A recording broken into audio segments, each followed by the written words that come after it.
Les Hanma, tout le monde le sait que ce sont des monstres de puissance qui se démarquent des autres sur tous les points, comme leur puissance innée et leur mode de pensée. Même leur cerveau est différent de celui des autres hommes, ayant en effet une forme de démon. Alors suivez-moi, car aujourd'hui nous allons parler de ces personnages particuliers qui défient toutes les lois de la physique.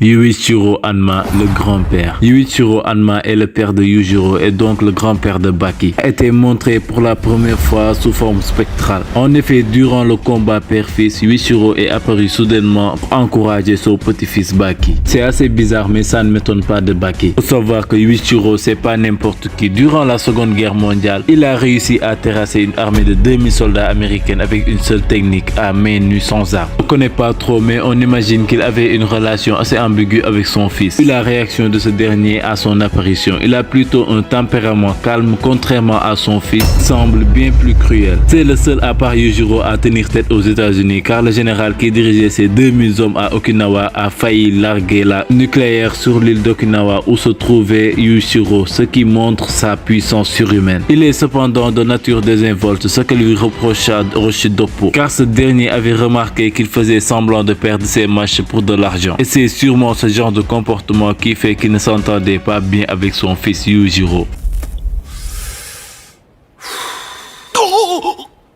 Yujiro Hanma, l'ogre. Surnommé l'ogre, Yujiro Hanma a été l'homme le plus fort du monde avant que son fils Baki le succède. Contrairement à son père, il montre sa force à tout le monde et n'hésite pas à faire preuve d'une grande cruauté, comme la fois où il a arraché la peau du visage d'un maître lors du tournoi Raitai. Durant son enfance, à peine 16 ans, Yujiro parcourait les champs de bataille pour le plaisir de se battre. Il travaillait comme mercenaire mais n'utilisait pas d'armes. Il se battait avec la seule force de ses poings. On aurait même l'impression qu'il marchait dans les pas de son père qui avait également cette étrange habitude. Il est né fort et ne vit que pour le combat. Cependant, il est devenu tellement fort qu'il n'arrivait plus à trouver un combat qui pourrait lui procurer du plaisir. C'est pourquoi il veut faire de Baki un puissant combattant qui pourrait lui offrir un combat digne de son nom. Bien qu'il soit particulièrement cruel, il peut se montrer toutefois un peu doux. Bien sûr. Exemple, il avait un jour offert de la soupe à Baki, bien que ça soit une soupe imaginaire. Ne demandez pas pourquoi. Il a également montré un peu de remords sur le fait qu'il ait tué Emi, en disant à Inari qu'il protégerait quiconque aurait des liens étroits avec Emi, comme s'il voulait se racheter. Faut savoir que sa force est égale ou même supérieure à la force armée d'une nation, comme les États-Unis, d'où le respect que lui témoigne le président de ce pays,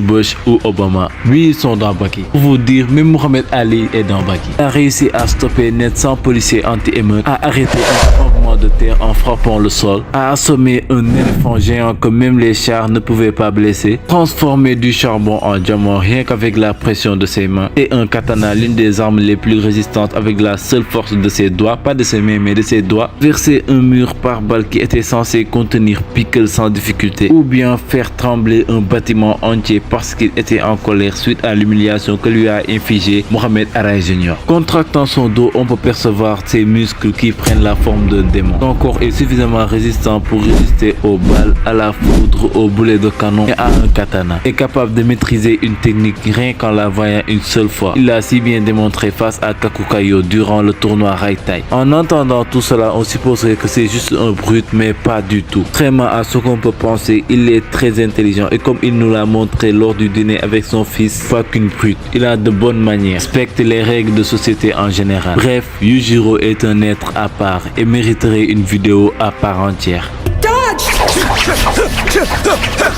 The opponent that Baki's imagining is a boxer.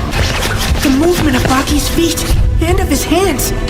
Baki Hanma, le fils. Baki, comme le nom du manga nous le montre, est le protagoniste principal de l'œuvre d'Itadaki Keisuke. Fut dès son plus jeune âge affublé d'une énorme pression sociale venant de sa propre famille, avec un père désinvolte qui ne jure que par le combat et d'une mère qui utilise son fils pour obtenir une considération de la part de Yujiro qui ne se souciait pas d'elle, et ainsi il grandit dans cet environnement toxique, finit par entrer complètement dans le monde de son père, le monde du combat. Après que celui-ci qui lui prit quelque chose qui lui était cher. Ainsi, son seul but était de se venger de ce brute qui n'avait aucune considération pour les autres, ce monstre qui est nul autre que son père. Pour cela, il suivit un entraînement drastique en suivant les traces de son père pour réussir à atteindre son niveau. Pour dire, par exemple, il a carrément kidnappé le président des États-Unis pour ensuite lui demander de l'enfermer dans la prison d'Arizona, où se trouvait Biscuit Oriba ou Unchained, un ancien compagnon de son père qui s'est déjà mesuré à l'ogre. Donc logiquement, s'il parvient à battre ce dernier, il pourra s'approcher grandement du niveau de son père. Il est si puissant qu'il était considéré à cette époque comme le deuxième homme le plus fort du monde, juste après son père. Et donc logiquement, ce qui le mène à un combat anthologique avec ce dernier qui finit par lui donner le titre de l'homme le plus fort du monde, devant tous les spectateurs ébahis devant cette décision des plus inattendues. Après cela, je n'ai pas besoin de vous préciser qu'il est passé à un tout autre niveau jusqu'à bailler en terrassant le champion mondial de MMA. Tellement ce dernier était ennuyeux, donc faible à son goût, qui nous mène à une caractéristique particulière des Hanma.